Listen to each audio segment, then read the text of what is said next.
Olá, pessoas! Retomamos hoje o Tese da Minha Vida. E a conversa para recomeçar os trabalhos é com Cristiano Rodrigues. Ele é doutor em Sociologia pelo Instituto de Estudos Sociais e Políticos da Universidade do Estado do Rio de Janeiro, IESP-UERJ. Tem mestrado e graduação em Psicologia pela Universidade Federal de Minas Gerais, a UFMG. Atualmente é professor na UFMG, vinculado ao Departamento de Ciência Política e ao Programa de Pós-Graduação em Ciência Política. Olá, Cristiano. Olá, Viviane. Obrigado pelo convite. Eu que agradeço a oportunidade de a gente conversar um pouquinho sobre a sua trajetória. E começando, pouca gente deve saber que a sua formação no ensino médio foi um curso técnico de computação. Eu queria que você falasse o porquê dessa escolha e como na época do vestibular, né, que muita gente hoje nem imagina a diferença do vestibular para o Enem, mas a sua época de entrada como a minha era o vestibular, por que você escolheu a psicologia? Eu acho, bom, a minha trajetória acadêmica ela é toda, eu acho que talvez muito marcada por uma coisa que eu vou chamar aqui de interdisciplinariedade, né, desde o início. Quando eu recordo, na minha infância, assim, a minha vontade era ser escritor, por assim dizer. Acho que o meu desejo maior lá de infância era ser escritor. Mas eu tinha meus pais, especialmente meu pai, ele tinha um sonho de ser engenheiro. Aquilo era um desejo dele. E ele faleceu quando eu era muito jovem, eu tinha por volta de 10 anos, e eu fiquei com a ideia de fazer aquilo por ele, né? Acho que era o que eu tinha na cabeça. E aí eu vinha de uma família, né, uma trajetória de uma família muito, muito pobre, assim, muito com bastante dificuldades financeiras, então eu entendia que para eu chegar à universidade eu precisaria fazer um curso técnico e que aquele curso técnico precisava ser um curso técnico que me garantisse um emprego imediato, porque eu achava que eu passaria numa universidade particular e precisaria pagar por aquela faculdade. Então, era uma estratégia de escolher um curso técnico que, naquele momento, garantisse empregabilidade. Então, quando eu fui fazer o vestibulinho para o ensino médio, eu optei pela área de computação, porque era uma área que, no Brasil, naquele período, final dos anos 90, estava bombando e tinha muito emprego, né? Então, era o meu desejo era aquele. E aí, durante aquele curso, eu gostei bastante, ele foi bastante útil para mim, eu cheguei, inclusive, a trabalhar um pequeno período com aquilo, mas eu fui entendendo que eu tinha outros interesses, e eu fui fazer um teste vocacional, acho que no final do ensino médio, e esse teste vocacional era em todos os lugares, assim, ele ia da biologia para medicina, para psicologia, ele não dava muita uma intenção, mas eu tinha uma ideia de um trabalho que fosse mais autônomo, e que eu pudesse viajar bastante. Eu já tinha em mente, quando eu estava no ensino médio, uma carreira que fosse uma carreira acadêmica, assim, eu imaginava essa coisa cientista, que eu não sabia muito bem o que era, mas estava dentro dos meus planos. Então eu pressupus isso e fui fazer psicologia, porque naquele primeiro momento eu tinha interesse na neuropsicologia. Então, o fato de eu ter uma experiência com informática, com programação, me fazia querer entender algumas coisas e juntar isso com a psicologia para estudar neuropsicologia, especialmente uma coisa que na época eu gostava de estudar, que era a ideia dos modelos computacionais de mente. Enfim, depois a minha vida migrou para outras coisas, mas a origem da passagem é essa. Assim, eu não acho que é brusca, eu acho que ela tem a ver com uma estratégia que eu tinha desenvolvido naquele momento. Pois é, e pensando esse seu interesse pela neuropsicologia, você vai traçando um caminho, desde o início da sua entrada na psicologia da UFMG, de grupos de pesquisa, entre eles o interesse também da neuropsicologia. Já é mostrado a princípio, trabalhando desenvolvimento cognitivo infantil, mas também a psicologia social vai aparecer no seu caminho.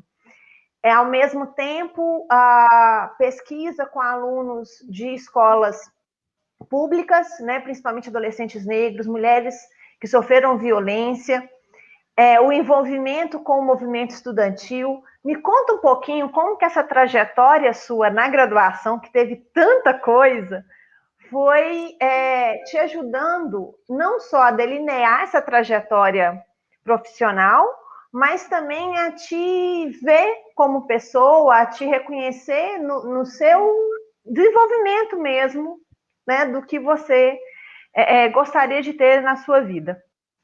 Então, quando eu entrei na psicologia, eu me recordo que foi mais ou menos assim.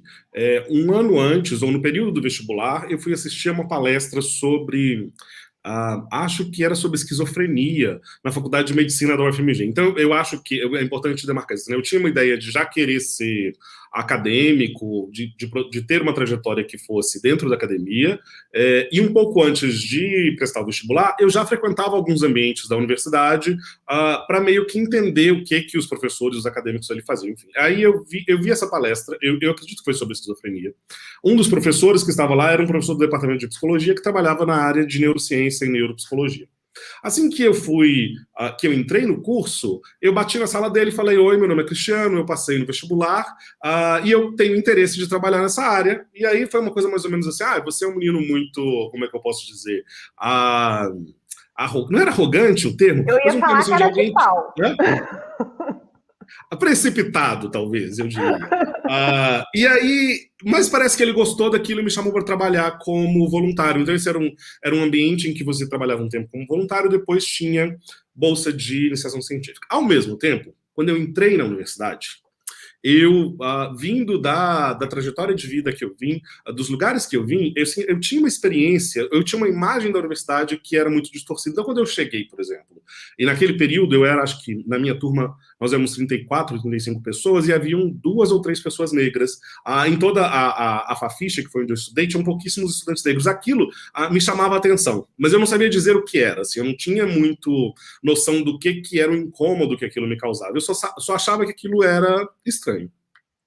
Ao mesmo tempo, eu participei de uma seleção para o Lab Grupo, que era um laboratório de estudos de dinâmica de grupo, vinculado à psicologia social, da professora Lúcia Afonso, que é uma feminista muito importante em Belo Horizonte, uma professora, ela é muito relevante, muito fundamental na minha formação acadêmica. E eu fiquei ali naqueles 2 ambientes, o ambiente da psicologia social e o ambiente da neurociência e da neuropsicologia, que parecia muito antagônico. Na cabeça dos meus amigos, na cabeça dos próprios orientadores. Então ambos os orientadores diziam assim: em algum momento você vai ter que escolher um lugar ou outro, assim, você não, é impossível que você construa uma trajetória nos 2. Eu sabia que eu queria ser acadêmico, então essa era a coisa, mas eu queria testar. Enquanto eu estava na graduação, eu falava assim: eu quero ter dentro dessa universidade a maior quantidade de experiências possíveis para então eu tomar uma decisão que seja madura quando eu vier a tomar essa decisão. Acabou que, naquele período, então, aí eu fui fazer uma disciplina com a Sandra Zeredo, que também é uma professora da psicologia social feminista muito importante. E ali eu li Tornar-se Negro, que é um livro da Neuza Souza Santos. Não sei, eu acho que foi o primeiro livro de uma autora negra brasileira que eu li, e isso é 2000. E eu fiquei muito impactado com as histórias de negros em ascensão social que ela descrevia, que, de certa forma, eram muito reflexo da vivência que eu estava tendo na minha cabeça naquele momento, mas que eu não conseguia dar nome para ela. E eu fiquei com aquilo. Logo depois eu fui fazer uma outra disciplina. Nessa disciplina, nós tínhamos que fazer um projeto de pesquisa. Então, a ideia era que você, ao final dessa disciplina, você propusesse um projeto de pesquisa. Eu fiz o projeto de pesquisa. A Cláudia Maiorca, que na época era uma professora substituta e que hoje em dia é pró-reitora de extensão da UFMG, ela leu esse projeto e falou: muito bom, eu acho que você deveria pedir a alguém que te orientasse nesse projeto. De novo, uma trajetória que é muito atípica. Normalmente a iniciação científica ela começa com professores que desenvolvem projetos grandes e eles contratam estudantes como assistentes de pesquisa para trabalhar nessa pesquisa. Na minha convivência na neuropsicologia e na psicologia social, eu entendi que, obviamente, a Lúcia Afonso poderia ser uma pessoa adequada para me orientar naquele projeto. Então, eu levei o projeto a ela, falei: esse é o trabalho. Ela falou: eu topo assinar como sua orientadora, mandou o projeto, acho que foi para a FAPEMIG naquele momento, esse projeto foi aprovado, era um momento em que havia pouquíssimas bolsas de iniciação científica, a gente está falando do final do governo do Fernando Henrique Cardoso, então eu entrei na universidade em 2000, na UFMG em 2000, então a gente estava pegando aquele final do período Fernando Henrique Cardoso, que é um período de contenção de custos, pouquíssimos professores conseguiam bolsas de iniciação científica, ela era muito importante, inclusive, para a minha própria manutenção na universidade, ou seja, para eu ter tido a trajetória bem sucedida que eu tive na universidade, sem aquela bolsa daquele momento, eu provavelmente não teria conseguido. né? Ela foi muito fundamental. E ali começou um pouco eu partindo rumos entre a neurociência, que era o que me levou para a psicologia, e a psicologia social, que foi o que me deixou permanecer na universidade. Junto com isso, eu comecei a militar no movimento estudantil. Então, fui da diretoria do diretório acadêmico, diretório central dos estudantes, cheguei a ser presidente do DA, muito envolvido no Diretório CA de acadêmico, vamos psicologia. traduzir, Cristiano, porque tem lugar que é CA, que é o centro Centro acadêmico, e PA, que é o acadêmico, diretório. É só para a gente sintonizar aqui. isso. Então, eu participei de todas as instâncias do movimento estudantil, fui a muitos eventos nacionais com os encontros de estudantes, e ali eu fui desenvolvendo um interesse político. No início, um interesse político militante mesmo, assim, né, voltado para as questões estudantis, para questões da sociedade daquele dado momento, junto com a minha pesquisa, que naquele momento era uma pesquisa sobre a ascensão, eu esqueci o que era o título da pesquisa, mas eu acho que era sobre ascensão social de negros por via do acesso à universidade. Então, eu entrevistava especialmente estudantes negros que vinham de experiência, que estavam em cursos de prestígio na universidade, né, os cursos da medicina, das engenharias, do direito, a própria psicologia, tentando entender como é que eles se viam naquele ambiente que me parecia uma espécie de não lugar. E esse era o projeto que você sugeriu para fazer a pesquisa? Isso, exatamente. Foi o projeto que eu sugeri. Todas as pesquisas de iniciação científica que eu tive foram projetos que eu sugeri à Lúcia e ela aceitou me orientar, que foram 3 projetos. Um com esse com os estudantes, um outro projeto que eu desenvolvi com profissionais recém-formados e um terceiro sobre ações afirmativas no meu último ano de graduação. Então, a gente teve uma parceria muito grande naquele momento. Enfim, então, o que eu gostaria de ressaltar é que, assim, eu era uma pessoa que já sabia o que eu queria fazer, mas não sabia como. Então, ao chegar na universidade, eu fui testando vários comos. Um como no movimento estudantil, um outro estudando na neurociência, um outro na psicologia social. Eu tive a sorte de ter muitos bons orientadores, especialmente a Lúcia, que foi uma orientadora muito importante, assim, que me encaminhou muito na vida acadêmica. Eu já fui um estudante de bastante destaque na graduação naquele momento, então eu me recordo de, sei lá, por volta do 4º, 5º período, já ser chamado para dar palestra para os próprios estudantes, de substituir professores, porque era um período em que havia muitos professores substitutos, com um salário que era de, sei lá, R$300, e às vezes faltavam professores, e aí eu substituía para dar aula. Então eu ocupava um lugar ali que era um lugar muito híbrido naquele momento, que era um lugar de um estudante que se destacava em relação aos outros, e em relação, não sei se em relação aos outros, mas se destacava por saber muito bem o que queria, e que recebia muito apoio dos professores por conta desse destaque. E que também tinha um grande envolvimento com os outros estudantes. Ele estava num lugar que é muito atípico na universidade brasileira, né? Que normalmente os estudantes que se envolvem com os movimentos estudantis, eles acabam dedicando muito a isso, e aí a sua carreira acadêmica é muito secundária a esse desenvolvimento. Aqueles estudantes que vão fazer iniciação científica, que vão por um processo mais voltado para a academia, eles têm um percurso que é mais hierárquico, né? Então eles estão na base da hierarquia, eles não estão ali de igual para igual com os professores, e aqueles estudantes que buscam o mercado de trabalho, eles vão fazer estágios, eles vão fazer atividades que se envolvem para o mercado de trabalho. Eu estava ali no meio do caminho entre a ação política e a produção da ciência, numa posição que não era uma posição necessariamente hierárquica. Isso eu acho que isso é definidor de tudo que eu fiz dali por diante, porque me deu muita confiança em mim mesmo, no que eu estava fazendo, em saber que eu estava fazendo boas escolhas, de que eu era reconhecido por aquelas boas escolhas. Então eu arrisquei muito, né?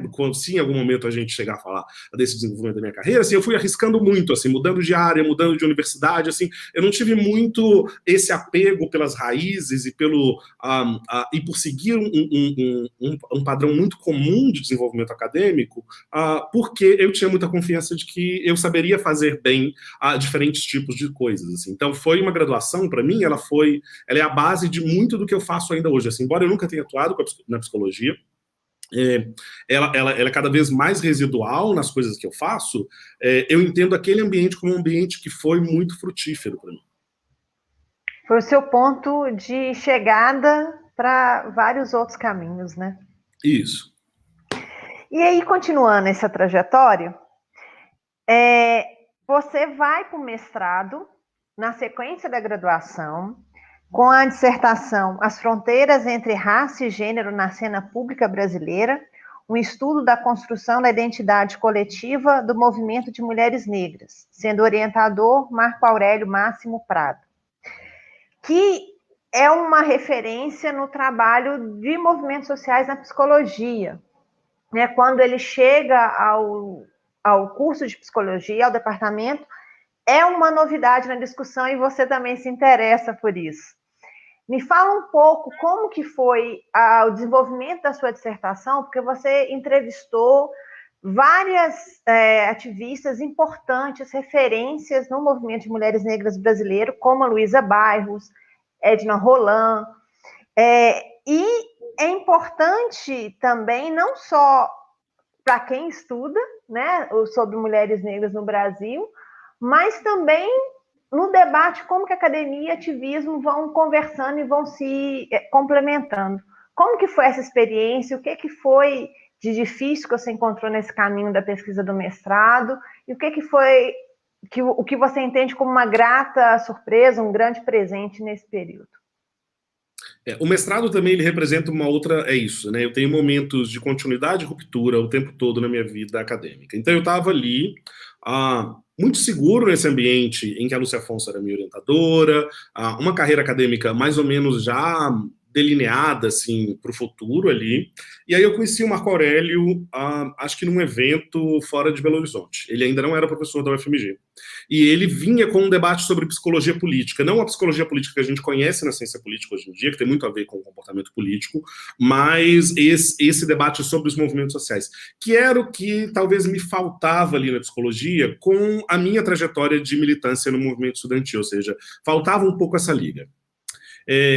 Aí ele então passa num concurso da UFMG, eu começo a trabalhar com ele, meio que voluntário ali, frequentando o núcleo de pesquisa que ele estava fundando, e a gente acaba tendo uma conversa com a Lucinha, em que ela diz que é mais ou menos assim, que é uma conversa muito importante para minha vida. Ela vai dizer assim, chega um momento em que a relação orientador e orientando, ela se desgasta, porque nem o orientador tem nada a oferecer orientando, e nem o orientando tem nada a receber daquela relação.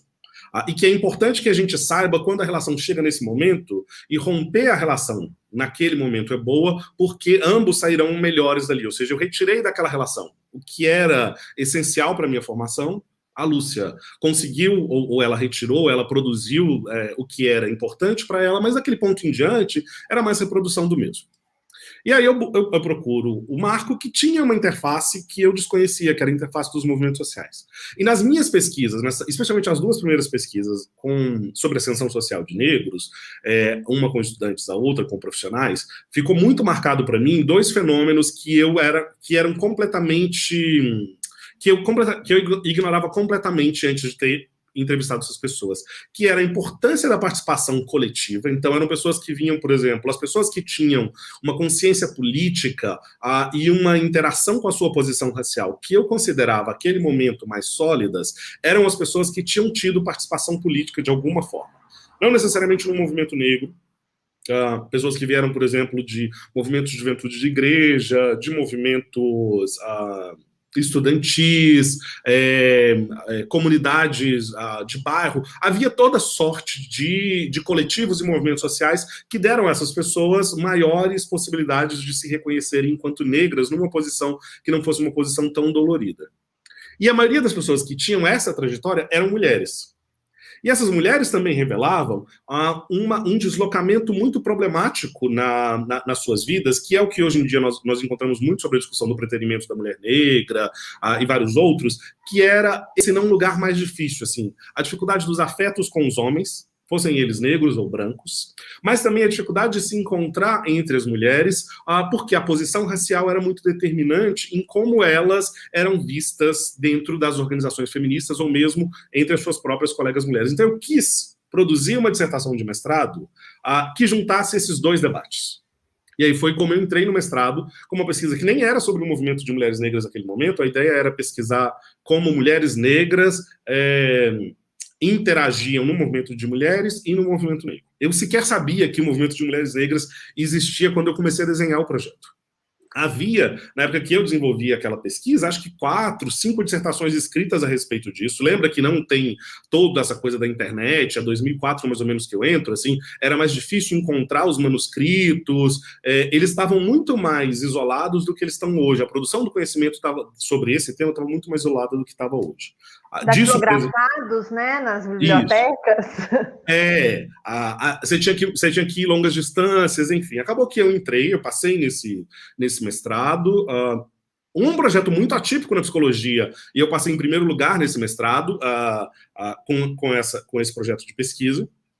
E aí, a partir de ter entrado no mestrado, comecei a interagir com as militantes do movimento de mulheres negras. Primeiro com as mulheres do Nizinga, que é um coletivo de mulheres negras de Belo Horizonte, e depois fui nacionalizando as minhas entrevistas, indo entrevistar pessoas em São Paulo, na Bahia, em outros lugares. Essa pesquisa, ela foi muito importante, assim, eu acho, esse é um trabalho, acho que dos trabalhos que eu desenvolvi até hoje, é um dos que eu mais me orgulho de ter feito, assim, porque tinha pouquíssima produção sobre o tema naquele momento, eu tive a chance de reunir dados e informações que estavam separados em vários lugares do Brasil, porque eu tive acesso a vários militantes que me deram as documentações, que permitiram que eu tivesse acesso aos seus arquivos pessoais ou arquivos das organizações que elas participavam, e construí uma pesquisa que acabou virando uma referência para pessoas que depois foram trabalhar com isso. E o momento também, óbvio, eu tenho um privilégio de ter feito isso num momento em que uma discussão que hoje em dia seria difícil, de homens pesquisando, por exemplo, questões voltadas ao feminismo negro, não eram tão importantes quanto naquele momento. Que essas discussões não existiam naquela época como elas existem hoje. Então eu imagino que hoje eu teria uma dificuldade maior de entrada nos coletivos, de conseguir as entrevistas com essas mulheres, porque a minha posição de homem seria uma posição reconhecida como uma posição problemática para aquele ambiente.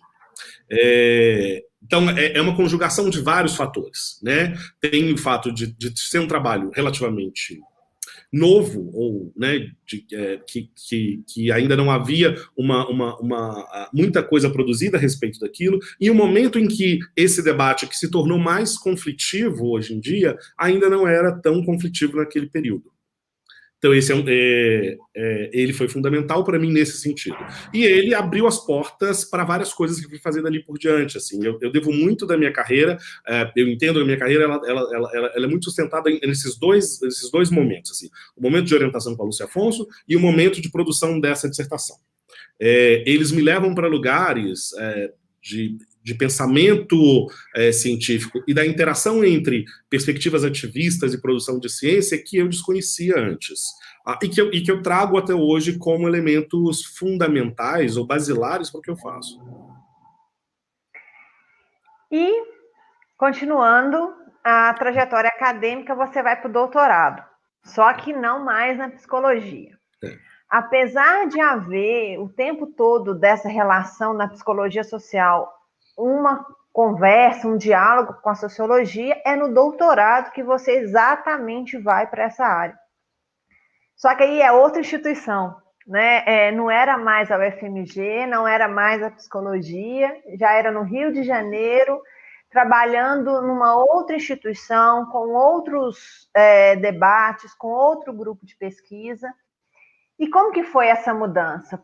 O que te levou a decidir por não seguir mais no ramo da psicologia social e especificar na sociologia? E também houve uma mudança, né? Como é o comum de todo mundo que passa, a maioria que passa por mestrado e doutorado, de chegar com um projeto e no final a tese é outra coisa. Como que foi isso lá? Exatamente. O meu caso, ele é muito... eu estou falando aqui das continuidades das rupturas, eu acho, de novo, não tenho certeza. Eu comecei a sentir dois problemas quando eu estava na psicologia. Um de ordem da psicologia e um da ordem da minha interação com a psicologia. Da psicologia, eu entendia que era um campo muito pouco afeito ao que eu estava fazendo. e com ranços que eu chamaria de etnocêntricos e racistas hoje em dia, mas que na época eu não conseguia considerar. Então, eu sentia que, apesar de eu ter sido um estudante de destaque, reconhecido como um estudante que produzia coisas relevantes, de ter feito uma dissertação de mestrado que se tornou que se tornou uma referência importante no campo, eu sentia que o meu espaço na psicologia seria muito determinado pelo fato de eu ser um homem negro pesquisando determinados temas, e que eu não teria chances de crescer ali na psicologia como eu teria em outros ambientes. O outro da minha relação própria com a psicologia é que quando eu comecei a fazer as pesquisas que eu fiz na graduação mesmo, no mestrado, o meu diálogo com a psicologia já era muito reduzido. Os autores que eu lia, as disciplinas que eu fazia no mestrado, os colegas com os quais eu interagia, já não eram mais da psicologia, sequer da psicologia social. Eles estavam na sociologia, eles estavam na ciência política, na história, em outros ambientes que eu achava que eram mais receptivos ao que eu estava fazendo. Inclusive, na graduação, eu cheguei a pensar em transferir para ciências sociais, mas fiquei com medo, de novo, essa coisa da empregabilidade. Eu tive receio de, se eu não conseguisse entrar no mestrado e ter bolsa, eu teria mais dificuldade de arrumar emprego nas ciências sociais, e vindo, né, de uma trajetória como a que eu tinha vindo, eu não podia me dar o luxo de ficar desempregado. Então eu pensava muito as coisas antecipadamente, levando em consideração o que era importante para mim e o que era importante para eu me manter financeiramente. Então, eu não ter saído da psicologia antes teve muito a ver com o medo de não poder me manter financeiramente. Também tinha uma outra coisa, eu acho que é uma terceira coisa, que era, eu comecei a achar que era um campo muito fácil, no sentido de que eu conhecia todas as pessoas, eu estava produzindo alguma coisa, eu sabia que naquele pequeno nicho que eu tinha encontrado espaço, eu arrumaria emprego, né? Eu entraria num concurso público, e aquilo me dava um certo desespero, assim, porque me dava uma ideia de que as pessoas olhariam para mim como alguém que passou num concurso, não porque foi bom para aquele concurso, mas porque as pessoas gostavam e reconheciam ele. Então, era uma loucura que ainda existe na minha cabeça, assim, de querer fazer o que é mais difícil para ser reconhecido e não necessariamente porque é o melhor. Mas, enfim, isso é para resolver na psicanálise, não é aqui. Eu quis buscar o que era mais distante. Então, eu tentei uma bolsa. Naquele período, a Fundação Ford criou um programa de ação afirmativa internacional, em que eles davam uma bolsa para estudantes de vários lugares do mundo, para que esses estudantes pudessem fazer doutorado nos Estados Unidos. A ideia inicial era essa. Então eu concorri com acho que 1.800 ou 1.000 pessoas para um número X de bolsas, acho que eram 80 dessas, 20 para o doutorado, consegui uma dessas bolsas. E eu poderia ter escolhido ou fazer um doutorado nos Estados Unidos, e aí eu teria um período em que eles me preparariam para esse doutorado, ou se eu já tivesse sido aprovado num doutorado no Brasil, eu poderia frequentar. Concomitantemente a tentar a seleção da Fundação Ford, porque era uma seleção que durava o ano inteiro, então eu comecei tentando ela no início de 2006 e eu recebi o resultado em janeiro de 2007. Ao mesmo tempo, eu tentei a seleção para o doutorado no Brasil. De novo, pensando isso que orientava a minha vida naquele momento. Assim, o que é melhor para mim e o que garante que eu esteja empregado e alimentado. Então eu pensava, se eu não conseguir essa bolsa, porque ela é muito concorrida, porque várias pessoas do Brasil estão tentando, eu preciso passar num programa de doutorado que tenha bolsa. O critério que eu escolhi foram programas nota 7, que naquela época todos os programas nota 7 tinham bolsa para todo mundo.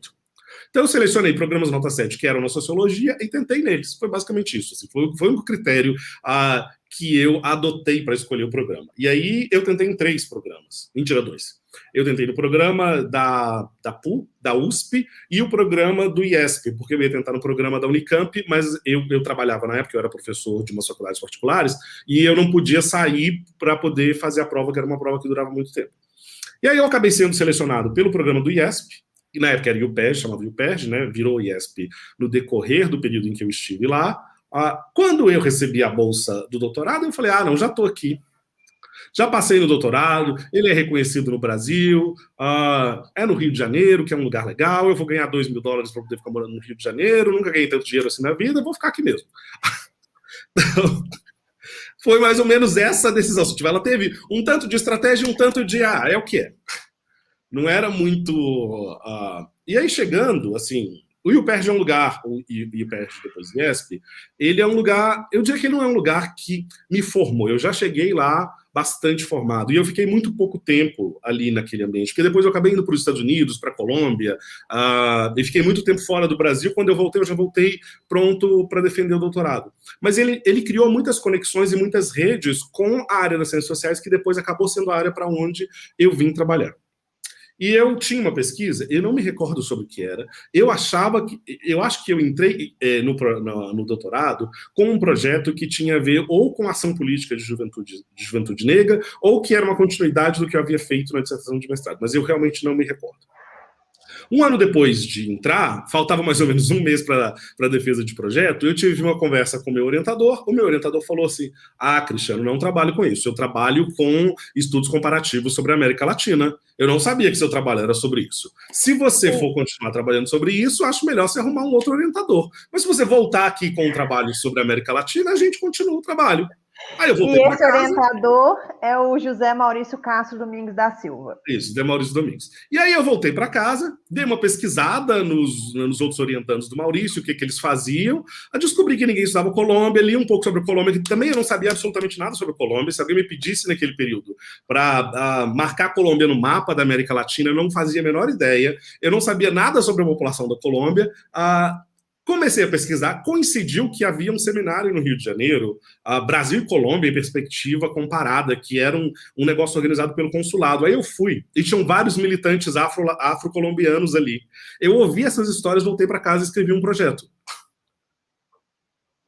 E aí foi onde virou o trabalho.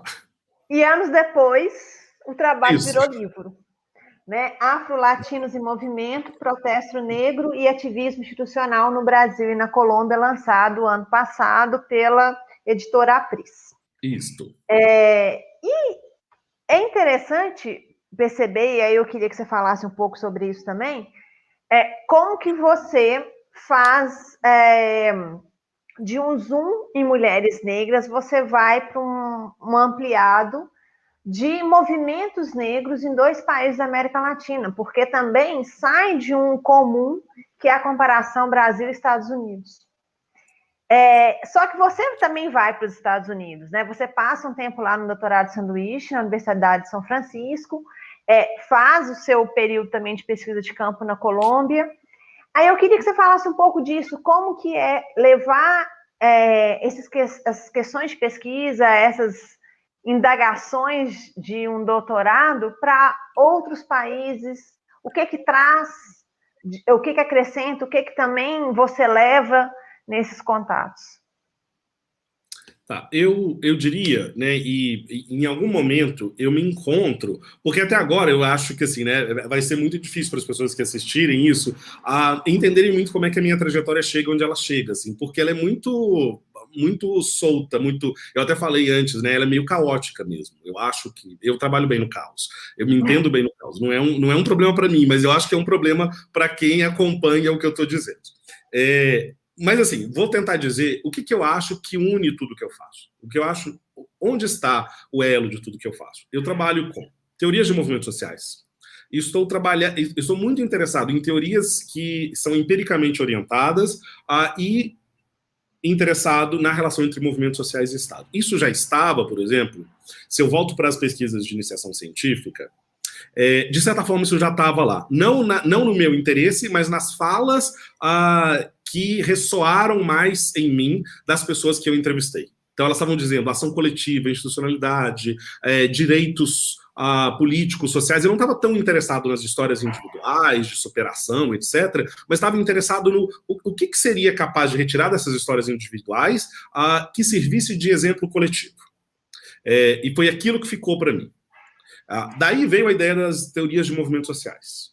Num primeiro momento, em nível nacional, né? Nem foi em nível local, assim, né? Em nível nacional, pensando um só movimento, mas, de novo, a minha ideia era produzir a partir da empiria, né? O objeto empírico era o movimento de mulheres negras, produzir a partir da empiria interpretações que eu considerava lá aquele jovem ainda sedento por reconhecimento, que seriam teorias que eu produziria um conhecimento teórico inovador sobre aquilo. Óbvio que aquilo não aconteceu, mas eu acreditava naquilo. Quando eu cheguei para o doutorado e eu fui refazendo o meu objeto, também, de novo, muda a escala. A psicologia social, ela trabalha muito no nível micro.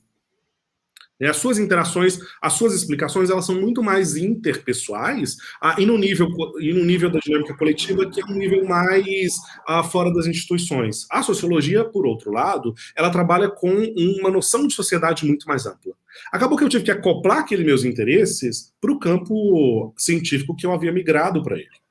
Ao fazer isso, eu fui, então, para uma pesquisa comparativa entre dois países. Ou, de novo, assim, pegando um pouco o que eu imagino que eu pensei naquela época, havia muitos trabalhos comparando Brasil e Colômbia, comparando Brasil e Estados Unidos no campo das relações raciais, mas havia poucos no interior estudando Brasil e outros países da América Latina. E eu achava que isso era uma falha do campo de estudos sobre relações raciais, pois eu acreditava que as nossas histórias na América Latina eram mais parecidas do que diferentes. E que então faria sentido estudar dois países na América Latina, porque eu entenderia mais sobre o Brasil olhando para um país vizinho ou para um país do mesmo subcontinente, do que se eu olhasse para um país tão distante quanto os Estados Unidos, porque aquilo eram exemplos muito diferentes. Então essa foi um pouco da racionalidade que esteve por trás de fazer aquilo. De novo, eu também tinha, quando eu estava no doutorado, esse pensamento estratégico que era de fazer um tipo de trabalho que não havia sido feito ainda, do jeito que eu estava fazendo, para que aquilo garantisse que eu ocupasse um lugar na academia que era um lugar pouco ocupado. Então, eu ainda estava muito preocupado no meu período formativo em me tornar referência. Não é uma preocupação que eu passei a ter depois. Mas naquele primeiro momento, assim, o que eu fiz no mestrado, o que eu fiz no doutorado, eu estava muito interessado em ocupar um lugar na academia em que eu me tornasse uma referência por fazer o que eu estava fazendo. Assim, eu tinha um desejo por reconhecimento muito grande naquele momento. Então, eu fui também orientando as minhas pesquisas e os meus interesses por objetos que eram pouco estudados, porque ao fazer isso, eu me tornaria, obviamente, uma pessoa em que o trabalho seria incontornável para pessoas que viessem depois de estudar. Esse era uma coisa que tinha na minha cabeça. Aí veio os Estados Unidos, que também é outra história mais caótica do que organizada. Por ter essa bolsa da Fundação Ford, e não ter ido fazer o doutorado nos Estados Unidos, eles tinham interesse que as pessoas que recebiam essa bolsa, elas fossem fluentes em inglês, elas fossem capazes de se comunicar em inglês, porque a ideia não era formar acadêmicos, mas formar lideranças mundiais, né? E usar a academia como um trampolim para que essas pessoas ocupassem posição de liderança no mundo. Então havia um curso de inglês que nós fazíamos de 10 ou 12 semanas no sul dos Estados Unidos. E aí eu não lembro, logo depois que eu defendi a minha qualificação no IESP não tinha qualificação, é defesa de projeto. A defesa de projeto, eu fui para os Estados Unidos fazer esse curso. Enquanto eu estava fazendo esse curso, eu tentei uma bolsa da Fulbright, que era uma bolsa para fazer um período de sanduíche nos Estados Unidos. Aí eu consegui a bolsa, voltei para o Brasil, fiquei poucas semanas aqui, voltei de volta e fui para São Francisco. Aí chegando em São Francisco, eu fiz o que a Comissão Fulbright chamava de período pré-acadêmico. Então, eles pagavam um período anterior ao início da minha bolsa sanduíche para que eu aprimorasse inglês e fizesse outras coisas. Então, basicamente, foram uns meses que eu fiquei lá vivendo. E depois eu fui fazer o doutorado sanduíche. E depois disso, eu acabei mantendo um relacionamento com alguém dos Estados Unidos e decidindo ir ficando por lá indeterminadamente. Quase chegando, inclusive, por isso que meu doutorado ele também é tão longo. Assim, eu começo ele em 2007 e eu defendo em 2014. Porque nesse período em que eu fiquei nos Estados Unidos, na minha cabeça eu já tinha desistido do doutorado. Assim, eu estava lá para casar, viver e refazer minha vida nos Estados Unidos. Acabou que a gente decidiu voltar para o Brasil num desses momentos, e ao voltar para o Brasil, eu decidi retomar o doutorado. Assim, eu nunca contei isso para o orientador ou para nenhuma pessoa que eu tinha desistido. Assim. Eu tinha desistido na minha cabeça, mas estava gastando a bolsa lá nesse período.